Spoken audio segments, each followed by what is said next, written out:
Orang-orang yang mengejar popularitas dunia akan terasa lebih lelah dibanding orang-orang yang hanya mengejar ridhonya Allah.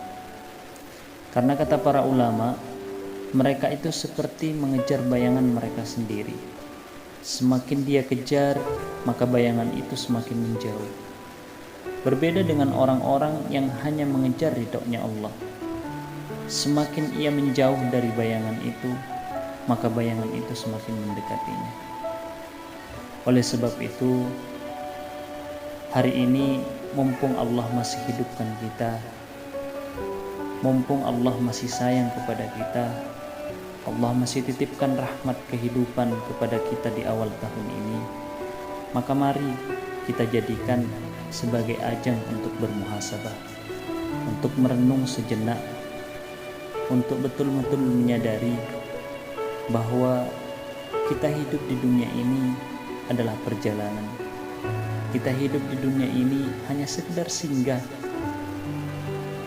Kita hidup di dunia ini datang dari Allah dan akan kembali kepada Allah.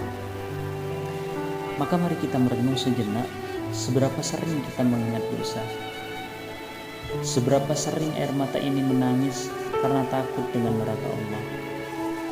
Seberapa sering kita berharap hanya kepada Allah. Seberapa sering kita mengadukan permasalahan hanya kepada Allah.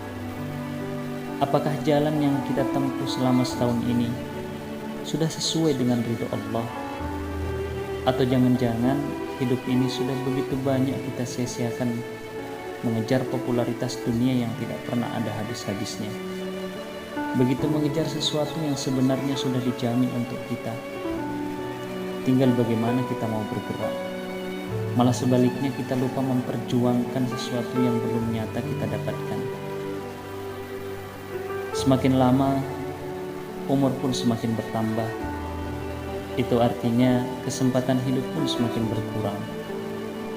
Dan pada akhirnya, kematian akan segera datang. Maka ayo kita sadari kita akan pulang. Ayat-ayat ancaman tentang neraka sudah sering kita baca, tapi belum sedikit pun menjadi motivasi untuk memperbaiki amalan. Ayat-ayat kenikmatan surga pun hanya sekedar lewat di lisan, tidak sampai ke hati, sehingga jaminan untuk ditempati semakin jauh. Lalu jika sudah demikian, mengapa harus terus berbangga dengan apa yang kita miliki? Padahal semua itu adalah titipan, pinjaman yang akan kita kembalikan.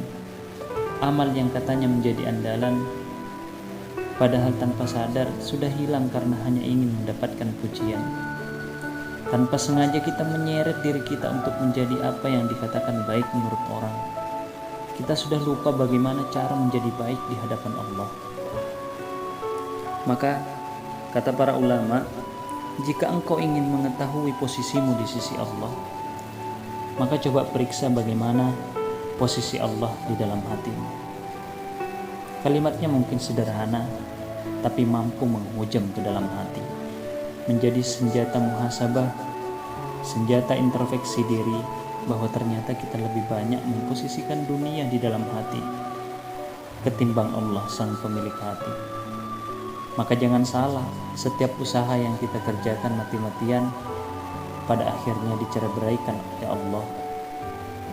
Begitulah daripada nasihat dari Sayyidina Abu Bakar. Kata beliau, letakkan dunia pada genggamanmu, jangan pada hatimu. Karena tidak ada yang pantas menempati hati kecuali Allah, sang pemilik hati. Oleh sebab itu, kesempatan hidup yang Allah titipkan kepada kita sampai detik ini, jangan sampai kita hanya sekedar menjalani seadanya. Mari kita sadari betul-betul, menikmati setiap proses perjalanan, mengoptimalkan dengan ibadah, dan menyadari kita akan pulang suatu hari nanti. Semoga kita diwafatkan dalam keadaan amal yang paling baik, menjadi hamba yang paling disayangi.